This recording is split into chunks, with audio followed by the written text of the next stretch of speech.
Assalamualaikum warahmatullahi wabarakatuh. Selamat datang di channel YouTube Accounting Tech, yaitu channel YouTube yang membahas bagaimana kita melakukan pengolahan data ya terkait dengan data-data keuangan. Jadi sebelum kita mulai, silahkan subscribe untuk meramaikan channel ini ya. Dan apabila memang butuh file ini, bisa menuliskan alamat email di kolom komentar untuk saya mengirimkan file tutorial ini. Oke, untuk sekarang saya ingin menunjukkan bagaimana kita menggunakan fungsi VLOOKUP, HLOOKUP, dan XLOOKUP ya. Jadi di sini sebenarnya 3 fungsi ini merupakan fungsi logika ya. Jadi di sini saya akan menunjukkan bagaimana cara kita menggunakan 3 fungsi ini. Oke, fungsi yang pertama itu VLOOKUP.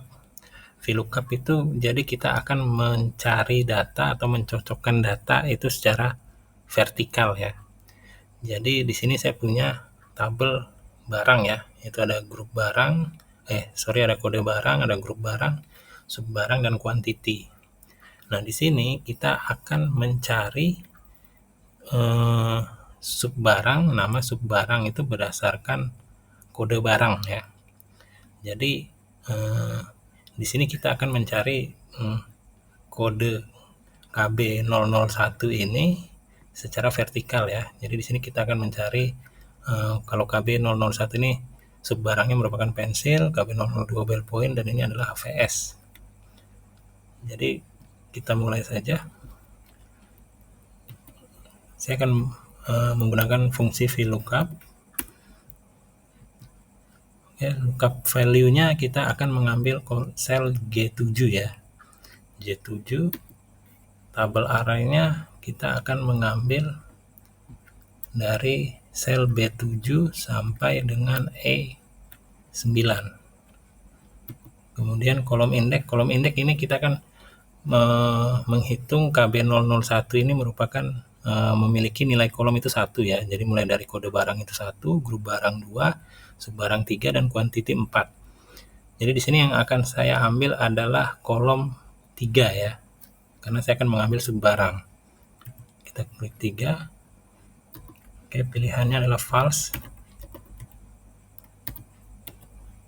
Oke, di sini akan muncul dia akan mencari kode KB001 di tabel barang untuk yang akan kita ambil berdasarkan kode barang KB001 ini dari kolom atau tabel barang kolom yang ketiga. Jadi makanya di sini akan muncul pensil. Karena saya ingin tarik ke bawah, maka rank-nya akan saya kunci dulu.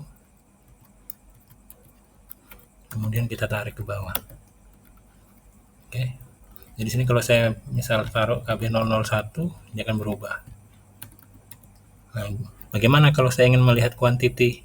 Untuk quantity kita tinggal copy, kemudian kita pastekan di sini. Karena quantity itu untuk nomor kolomnya adalah nomor 4, tinggal 3 ini kita ganti ke 4. Ya kan, tinggal kita tarik 5. Oke. Jadi untuk fungsi VLOOKUP ini dia akan mencari data itu secara vertikal ya.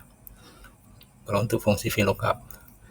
Kemudian untuk fungsi HLOOKUP ini atau horizontal lookup, jadi di sini saya punya, dia akan mencari data berdasarkan baris ya, baris atau dia horizontal ya.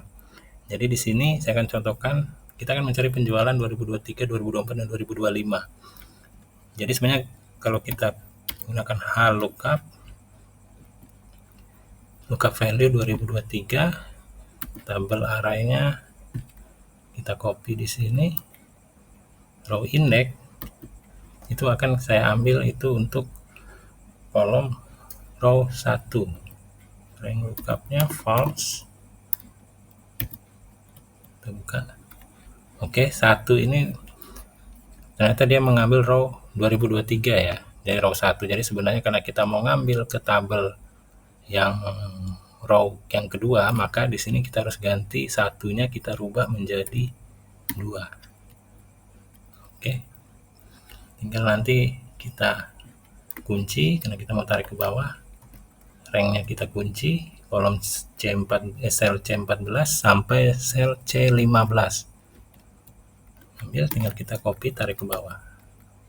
Oke, jadi di sini kalau saya rubah menjadi 2025, dia akan berubah.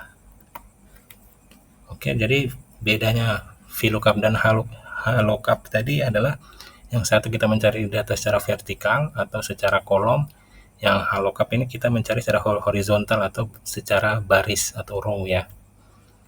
Oke, untuk selanjutnya untuk fungsi XLOOKUP ya.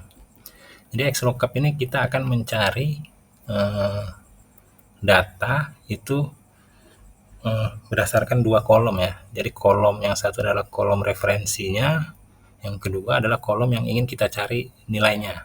Jadi di sini saya akan coba XLOOKUP. Lookup value-nya adalah KB sel G23 ini, KB03. Lookup array yang akan kita ambil adalah kode barang. Terus nilai yang akan kita cari itu adalah subbarang, maka kita ambil kolom subbarang ya. Di sini sama, kita bisa tambahkan val saja langsung. Oke, dia akan mengambil ke pensil ya. Jadi XLOOKUP ini sebenarnya hampir mirip-mirip dengan VLOOKUP, ataupun cuman dia lebih fleksibel ya. Jadi kita bisa memilih untuk kolom mana yang akan kita cari. Jadi di sini untuk ranknya saya kunci karena saya mau tarik ke bawah.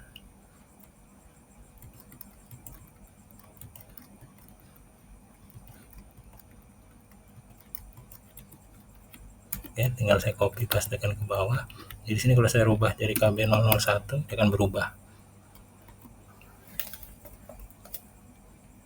Oke, jadi di sini sebenarnya fungsi ini bisa kita gunakan itu semisal dalam kita ingin menggabungkan laporan di mana atau kita mendapatkan laporan di mana data yang tampil itu tidak secara keseluruhan ya, atau belum sesuai dengan yang kita inginkan. Contoh misalnya kita menarik laporan jurnal transaksi di mana di situ hanya muncul COA-nya saja atau chart of account-nya, sementara kita ingin mengambil nama dari chart of account-nya. Jadi kita bisa menggunakan salah satu fungsi ini dengan mereferensi data atau tabel master dari chart of account-nya ya, dari COA-nya. Jadi di sini sebenarnya banyak dan bisa dikembangkan lagi ya, tergantung sesuai kebutuhan. Tapi secara dasar penggunaan VLOOKUP, HLOOKUP dan XLOOKUP ini seperti ini. Jadi untuk pengembangannya nanti bisa kalian coba ya, untuk pengembangan atau penambahan atau penggabungan dengan fungsi-fungsi yang lain. Oke, silahkan mencoba, dan apabila menginginkan file ini bisa tuliskan alamat email di kolom komentar, nanti bisa saya kirimkan untuk file-file seluruh file-file yang ada di tutorial saya ya. Oke, terima kasih.